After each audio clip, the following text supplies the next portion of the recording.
궁금했던 거는 이제 보통 이제 파이프라인 저희 신약 개발하거나 했을 때 이제 파이프라인에 글로벌 임상 들어가거나 했을 때는 뭐 누구나 다 똑같이 우리가 끝까지 FDA 가기는 요원치가 쉽지가 않으니까 이제 라이센스 아웃이라고 하는 프로그램을 저희가 이제 밟게 될 텐데 이제 그 게이트 프로젝트를 하면서 노바티스 들어오고 했을 때 벌써 이제 그렇게 되면 JP 모건도 인바이트 하시면은 이제 시장에서 어느 정도 이제 판매 수준의 기술력이라든지 뭐 이런 컴파운드에 대한 경쟁력들이 이제 회자됐을 텐데 그때는 왜 기술 이전에 관련된 부분들이 그거를 간과하신 건가요? 아니면 그거에 대한 논의들이 없었던 건가요?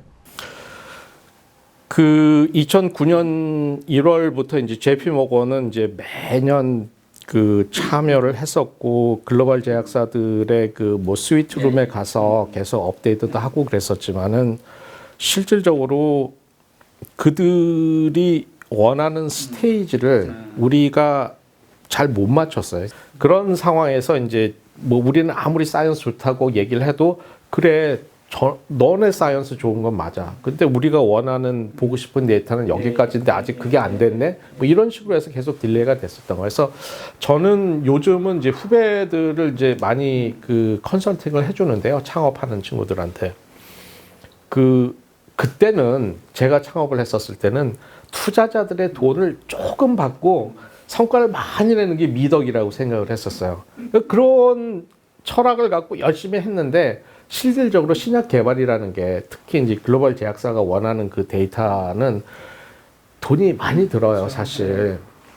그래서 그런 내가 가졌던 그런 마인드를 갖지 말고 정말 여기까지 데이터 내는데 필요한 버젯을 예산을 확실하게 짜고 그걸 요청을 해라. 그리고 그 마일스톤 밑을 하면 되는 거지. 무슨 뭐 우리는 조금만 주면 돼요. 이거는 맞지 않은 것 같아요.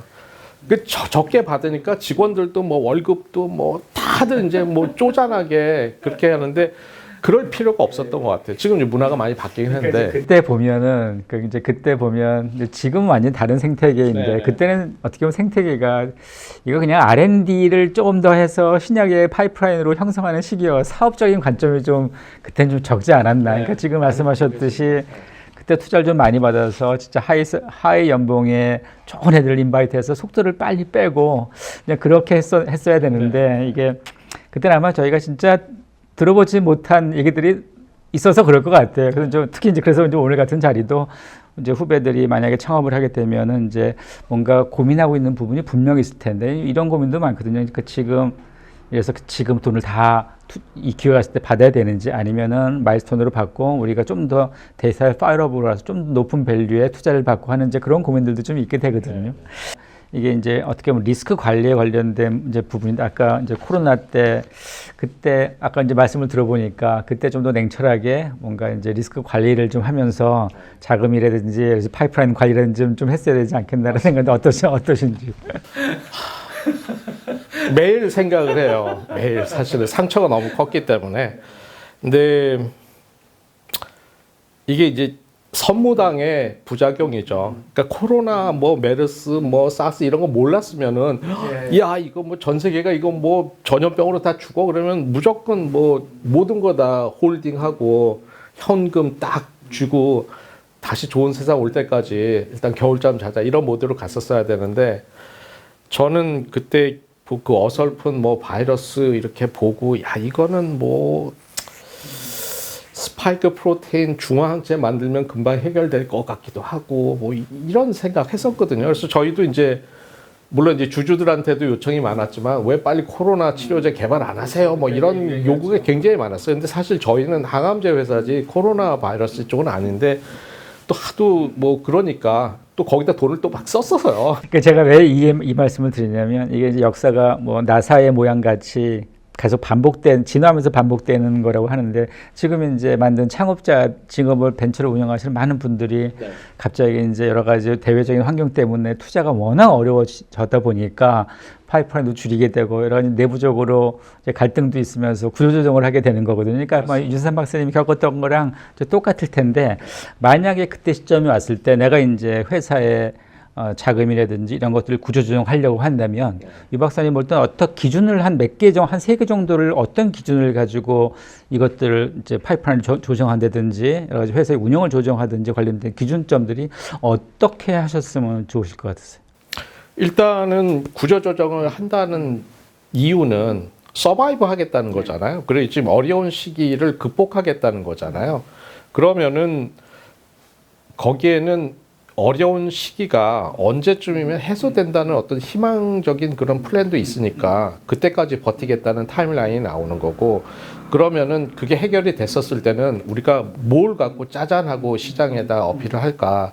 그거는 결국 국내 바이오텍 같은 경우는 글로벌 제약사가 우리의 모든 파이프라인들을 보고 우리는 뭐 A, B, C, D 중에서 A가 제일 관심 있어. CD는 뭐 나중에 뭐 이러면은 CD는 그냥 다 창고에 집어넣고 A만 집중을 해야 되겠죠. 결국은 시장이 뭘 원하는지를 정확하게 진단하는 게 중요한 것 같아요. 이게 페이스가 먼저 나간 거 있다고 하더라도 외부의 시장의 반응을 보고 이제 파이프라인의 포지션을 변화시키는 거죠. 그다음 또 두 번째는 어떻게 내부 인력에 관련된 부분 이런 것들은 어떻게 내부 인력도 그 프로젝트에 맞게 얼라인을 해야죠. 예. 그래서 뭐 C, D, E가 프로젝트가 홀딩이 됐으면은 C, D, E에 어사인된 인력들은 사실은 뭐 A 쪽으로 릴로케이션을 하든지, A에 릴로케이션 하기에도 현금이 부족하다. 그러면 소수 정예만 그쪽으로 넣고 다른 친구들은 뭐 사실은 뭐 정리를 할 수밖에 없는 거죠. 미안하지만. 외부에서 어떤 스트레스가 들어왔을 때 내부의 파이프라인 조정이나 내부 구조조정 같은 경우는 이제 냉정하게 자기 관점이 아니고 시장 관점에서 자기 파이프를 좀 바라보고 그게 이제 라이센싱 인을 해가는 회사의 관점이건 아니면은 거기까지 안 갈 정도면 투자자의 관점이건 약간 전문가들의 의견 좀 받아서 조정할 수밖에 없겠네요. 시장에 그렇죠? 맞춰야 되는 걸로 봅니다. 예. 시장의 진단이 제일 정확하고요.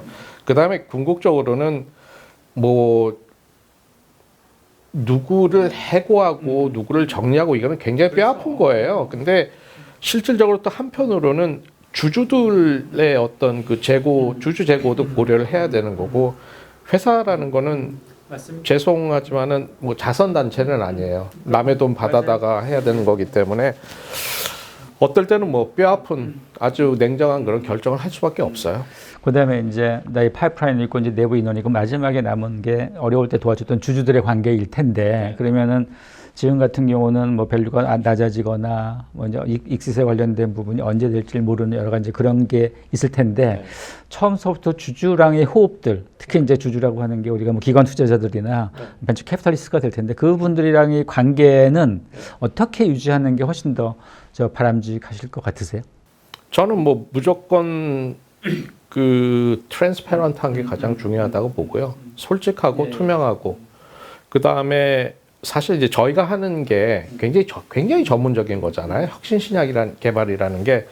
그러면은 자주 소통하는 게 굉장히 중요합니다. 예. 이게 뭐 1년에 뭐 3월 달 뭐 주총 때 만나서 잠깐 얘기하는 그런 거보다는 자주 소통하는 게 맞고, 그 다음에 개인 주주들, 전혀 이쪽 분야는 아니지만 그냥 뭐 회사가 괜찮을 것 같아 해갖고 넣으신 분들, 그분들하고도 사실은 뭐 그 대표가 일일이 다 만나서 할 수는 없지만은 뭐 주주 간담회를 이제 통해서 뭐 거기 소액 주주들의 대표자들을 이제 초청을 해서 뭐 회사의 업데이트나 현안이나 이런 거를 투명하고 뭐 솔직하게 얘기하는 게 중요한 것 같습니다. 그러니까 어떻게 보면 되게 중요한 말씀이신데 이게 이제 바이오라고 하는 것이 특히 신약개발이라고 하신 데이터로 시장과 호흡할 수밖에 없기 때문에 맞습니다. 네. 그 데이터가 투명하지 않으면 진짜 신뢰를 받기가 어렵고 뭐 정부에서도 신뢰하기가 어려운 부분이어서 그건 이제 기업하시는 분들이 진짜 공시를 통하건 아니면 말씀하신 일정한 간격을 통해서 내 데이터가 좀 어떻게 가고 있는지 뭐가 잘못돼 가고 있는지를 투명하게 얘기를 하면서 호흡하는 게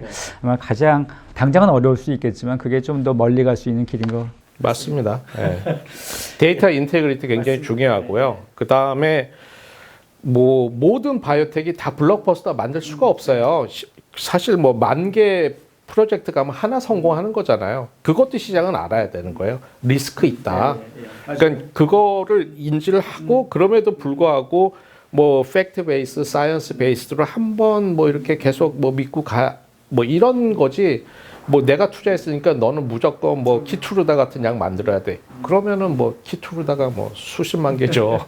그러니까 좀 저희 같은 이제 기업 창업자나 하시는 분들이 시장을 뭐 공부시킨다고 말하는 게 좀 어폐가 있지만 이해를 시키는 그 생태계를 좀 솔직하게 얘기를 하면서 생태계를 이해시키는 그 책임감도 분명히 존재할 것 같아요. 그리고 좀 매체 언론에 관련된 부분도 언론 부분들이 전문적이지가 않기 때문에 어떻게 보면 이제 기사들이 단편적으로 나갈 수밖에 없는데 그걸 저희가 끊임없이 저 시장에 정보를 제공하고 그러니까 솔직한 데이터가 나가면서 그러니까 임상이 실패했으면 임상이 왜 실패했는지 관련된 부분들 그러면 그때 실패한 부분들이 어떻게 보면 재산이 되는 거잖아요. 그럼요. 저도 지금 이제 말씀하시듯이 그러니까 이전에는 우리도 바이오 여기서 그렇게 많은 서클을 돌아보신 분이 많지가 않잖아요. 어찌 보면.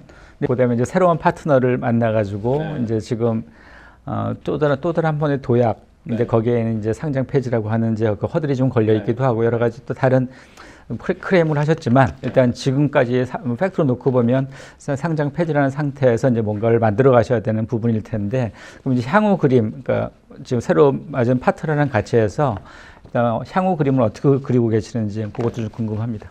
일단은 뭐 저희는 혁신신약 개발을 하는 회사이기 때문에 매년 뭐 매출을 낼 수는 없어요. 그래서 그 문제를 해결하기 위해서 그 최대 주주인 그 타이어뱅크 김정규 회장이 그 이익을 잘 내는 회사를 무상으로 파맵신에 줬죠.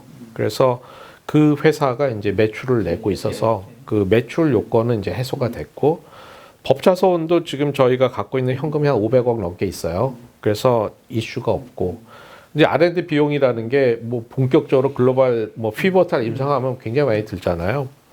그런 것도 이제 이해를 하셔서 김정규 회장이 추가로 R&D 비용이 필요하면 한 500억은 더 넣겠다. 이렇게 확약을 해서 뭐 거래소에도 제출을 해놓은 상황이고 법원에도 제출이 된 상황입니다. 그래서 이제 현금 이슈는 없는데 다시 돌아와서 그럼 파맵신이 뭐 잘 될 거라고 믿는 파이프라인들의 현 주소는 뭐냐? 저희가 이제 PMC 309는 그래도 거래소 측에서 야 그래도 너네가 기술 특례 상장사고 기술이 좋다고 해서 상장이 됐는데 어떻게 상장되고 5년 동안 기술 이전이 없냐라는 것 때문에 이제 좀 우려가 있었어요. 기술이 없는 거 아니야. 근데 사실 솔직히 저희가 2018년에 이제 상장을 하기 전에도 어마어마한 우여곡절이 있었어요. 야, 너네 뭐 해외에서 투자도 받고 했지만은 그래도 우리는 못 믿겠고 기술 이전 레코드를 가지고 와. 해갖고 저희가 상장 전에 기술 이전만 6건을 했어요. 상장이 된 거죠. 근데 이제 그때 돌이켜보면 너무 뼈 아픈 거예요. 너무 싸게 팔고 너무 그러니까 상장을 위해서 기술 이전을 해야 되는 거니까. 근데 상장하고 나서는 그러면 안 된다. 제값을 받아야지. 그러면 결국 협상인데 협상은 여유 있는 애가 이기는 거거든요. 근데 다시 또 뭐 재상장을 위해서 기술 이전을 해야 되나 이런 딜레마에 빠졌지만은 저희가 뭐 거래소를 이길 수는 없어서 기술 이전을 했죠. 그래서 PMC 309 같은 경우는 뭐 임상 일상 하고 있는데 다들 돈이 없는 상황에서 그래도 뭐 에이프로젠에서 기술 이전을 해 주셔가지고 그 요건을 이제 사실 요건은 없어요. 근데 어쨌든 기술 이전을 한 거죠. 근데 저희가 가장 뭐 공을 들이는 물질은 PMC 403이라는 물질이고 저는 이거는 제대로 좀 투자를 많이 해서 다양한 질환에서 다 승인을 받으면 제 꿈이지만은 403 계열로 다 승인을 받으면은 1년에 키투르다가 뭐 작년에 한 40조 팔았는데 우리는 한 400조 팔 수 있지 않을까 이런 생각을 지금 하는데요. 403이 스테이지가 어디? 그게 이제 저희는 만성 노인성 황반변성 임상 일상 국내에서 끝났고 데이터 럭업해서 지금 이제 CSR 쓰고 있고 12월이면 이제 나올 거고. 한국 로컬에서 하시는 거죠? 네, 맞습니다. 이게 결국은 이제 어떻게 보면은 지금 국내에서 이제 POC 같은 경우는 약간 끝났다고 보고 그러면 이제 글로벌 시장에서 뭔가 임상을 좀 하실 생각은 없으신 건가요? 욕심은 있죠. 네, 그러고 싶죠, 당연히. 근데 이제 돈이 워낙 많이 드는 거여서 그건 이제 좀 봐야 되는 거고 임상을 이제 하는 것도 좋지만은 아쉽지만은 노인성, 황반변성, 임상, 일상 데이터를 갖고 그 안질환에 한해서 기술 이전을 해가겠다는 글로벌 제약사가 있으면은 저희는 기술 이전을 해놓고 거기서 받은 돈으로 뭐 항암제든 뭐 다른 질환으로 또 임상을 해보려고 하는 거다 이렇게 생각을 하고 있고 다행히 지금 트렌드가 뭐 저희 롱텀 파트너인 이제 머크 같은 경우 미국 머크 같은 경우도 키트루다로 돈을 많이 벌어서 신사업으로 이제 옵타몰로지를 하기로 했어요. 그래서 뭐 아이바이오 같은 회사 임상 원비 그 데이터 끝나지도 않은 것 같고 거의 한 4조 넘게 주고 샀잖아요. 근데 이제 머크 계속 찾고 있고 그 다음에 그 아스텔라 찾고 있고 그 다음에 그 최근에 뭐 서울에 와갖고 만났는데 사노피도 자기네가 지금 옵타몰로지 찾고 있다고. 그래서 저희는 CSR 들고 내년 1월에 JP모건 가서 뭐 또 열심히 약을 팔아야죠. 이제 등간에 그러니까 저 개인적으로는 이제 파맵씨나 유승 대표님을 이제 갖고 있는 펀더멘트를 가지고 뭔가 승부를 보면서 그 지금 샤우팅하는 것보다는 끝나고 나서 그때 한번 큰 소리 한번 치시는 게 저는 이제 간절히 바랍니다. 그래서 이 PMC 403이 진짜 글로벌 시장뿐만이 아니고 여러 시장에서 좀 인류의 혈관 건강을 책임지려고 아니요 그 전에 라이스가 아웃하셔가지고 그렇죠. 파맵신을 책임진 다음에 그다음에 하시길 이제 간절히 제가 바랍니다. 그리고 제가 유진선 대표도 믿고 파맵신도 믿고 파맵신이 다시 한번 점프를 해서 지금 말씀하신 뭐 신약에 관련된 성공뿐만이 아니고 이 한국 바이오 산업의 신약 개발의 생태계에 큰 이바지가 되기를 다시 한번 기대하겠습니다. 네, 예. 감사합니다. 그렇게 예, 하겠습니다. 감사합니다. 그리고 이렇게 오늘 어찌 보면 여러 가지를 얘기를 나눈 것이 이제 창업서부터 시작해서 여러 가지 주위 환경에 따라서 이 변할 수밖에 없는 게 이제 산업이기도 하고 그걸 예측할 수가 없잖아요. 근데 이제 그런 일이 다가왔을 때 우리가 다시 한번 좀가 뭔가 사업적인 부분을 구조정하기도 하고 여러 가지 이제 좀 지혜를 가지고 이제 겪어야 되는 게 이제 사업이기도 하고 한편으로는 이 대표이사라고 하는 타이틀이 이게 뭐 마냥 행복할 수는 없는 거죠. 어떻게 보면 저는 약간 변태라는 얘기를 많이 하는데 어려움을 즐겁게 승화하면서 해야 되는 게 대표이사라고 생각합니다. 그래서 뭐 그런 어려움을 많이 겪으신 유선 대표님 다시 한번 이 자리를 만들어서 감사드리고 앞으로 항상 건강하시고요. 네. 파맵신랑 유선 대표님이 잘 될 수 있도록 다시 한번 기원하겠습니다. 감사합니다. 감사합니다, 부회장님. 감사합니다. 네. 고생하셨습니다. 열심히 하겠습니다. 열심히 하십시오.